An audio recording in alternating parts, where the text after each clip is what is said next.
Have you ever wondered what it really means to be king in the modern world? We're not talking about castles and crowns you see in fairy tales. We're talking cold hard cash, sprawling estates, billion-dollar jewels, and a life so wrapped in legacy and luxury that it makes even billionaires look modest. King Charles III isn't just the head of the British monarchy. He's the quiet owner of one of the biggest fortunes on the planet. But how did he get it, and how does he actually spend it? Let's take a royal stroll into the unseen world of Charles. True empire, and you might be surprised by what you find. Being born into the House of Windsor guarantees one thing: legacy.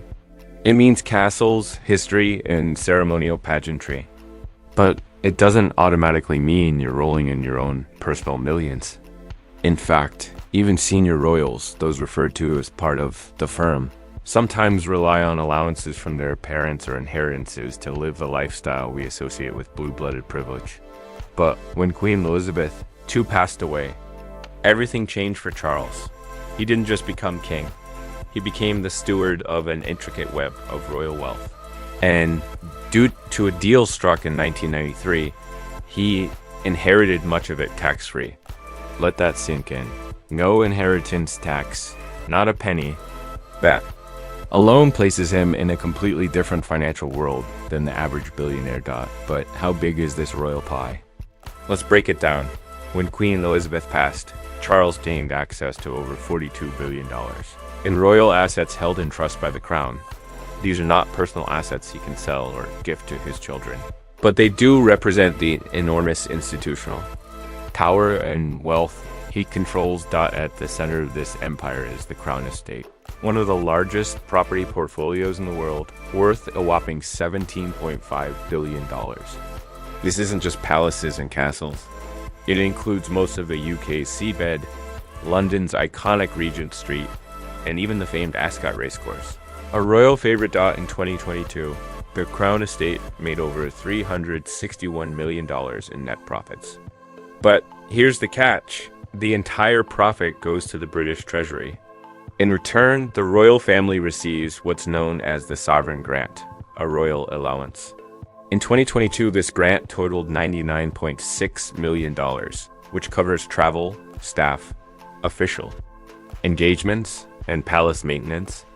And yes, the king's private jets and royal trains are part of the package, but it doesn't stop there. Charles also now controls the Duchy of Lancaster, a private estate with $753 million in net assets. This estate funds the Privy Purse, essentially the king's personal account for official expenses. In 2022, the duchy made $24 million in income. Unlike the Sovereign Grant, this one isn't tax-free, and Charles, just like his mother before, has committed to voluntarily paying income tax on anything not used for royal duties. Oh, and there's more. Charles also oversees the Crown Estate in Scotland, another vast portfolio estimated to be worth $570 million, which includes rural estates, salmon fishing rights, and even gold and silver mines. You read that right, King Charles can mine for gold in Scotland if he wants.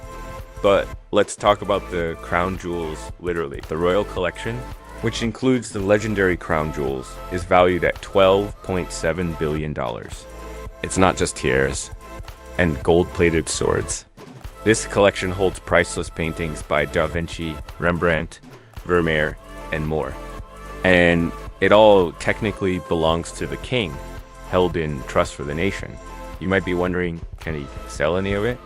No, the jewels are not for sale, but their value adds staggering weight to the monarchy's prestige and influence. Then we have the palaces.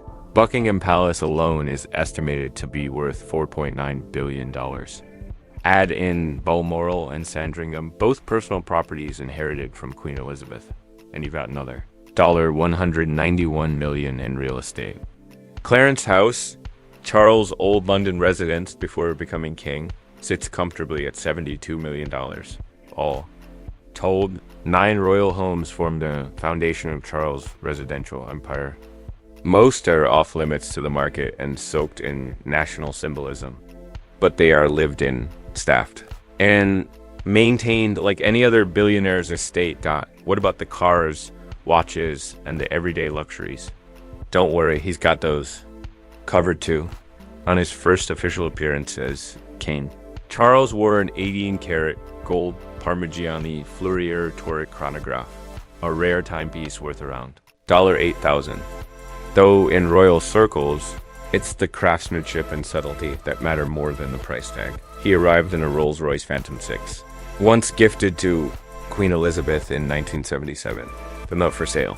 A similar model could fetch over $225,000 today. He also uses the custom Bentley State limousine, one of only 2 ever made. Originally crafted for the Queen's Golden Jubilee, and that's just what the public sees. Behind closed gates, the royal garages hold a collection of rare Bentleys, Aston Martins, and Jaguars, some electric, some classical, meticulously preserved and driven only on special occasions. But here's the kicker. Most of Charles' training for this mega responsibility happened during his 64-year-long stint. As Prince of Wales, Charles controlled the Duchy of Cornwall, a private estate that generated his main income for decades.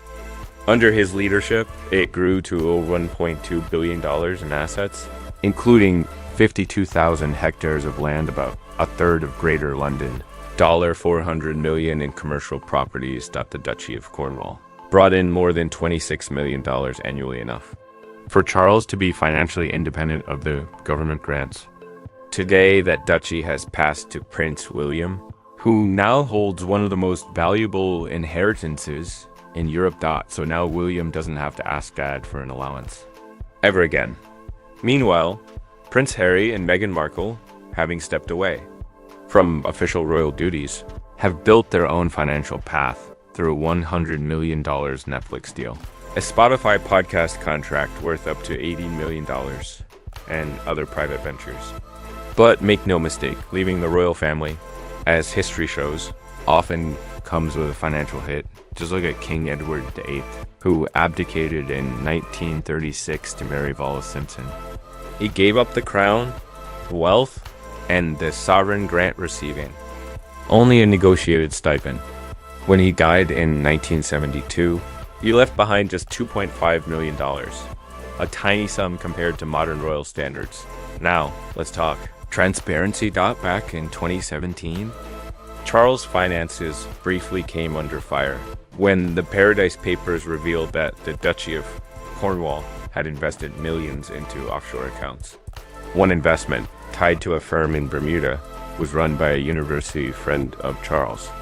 The palace insisted that Charles had no direct role in investment decisions, but the revelations raised questions about royal money management. Since becoming king, Charles has continued the policy of partial tax contributions, maintaining a degree of voluntary financial accountability. But unlike celebrities or public CEOs, royal finances operate in a gray zone. With so much wealth tied up in trust, tradition, and national symbolism, very little of it is ever at risk. And yet, despite the castles, the land, the jewels, and the limousines, King Charles shares 2 unavoidable facts with the rest of us: death and taxes. Though admittedly, his taxes come with far more asterisks. But how does it feel to be this wealthy? Charles' lifestyle is luxurious, but it's also shaped by responsibility. Every estate he inherits comes with historic preservation obligations. Every jewel in the crown is not his to sell, but his to protect. His image, schedule, and even wardrobe are dictated by centuries of tradition. The throne, as opulent is also a full-time job. He attends hundreds of engagements a year, signs off on major state duties, and acts as a figurehead in a deeply complex post-colonial world. And now, with rising pressures to modernize the monarchy, streamline costs, and address public criticism, Charles faces a unique challenge to hold on to tradition while evolving in a world that questions inherited power. So, what do you think? Is King Charles III a billionaire name only? Or is he the quiet guardian of one of the most powerful financial empires on earth? He may not run a tech startup or own a football team, but make no mistake, his empire is vast, ancient, and wrapped. In gold. Let us know your thoughts in the comments below. And if you're curious about the secret worlds of the rich, powerful, and royal, make sure to like, subscribe, and hit that notification bell. You won't want to miss what's coming next.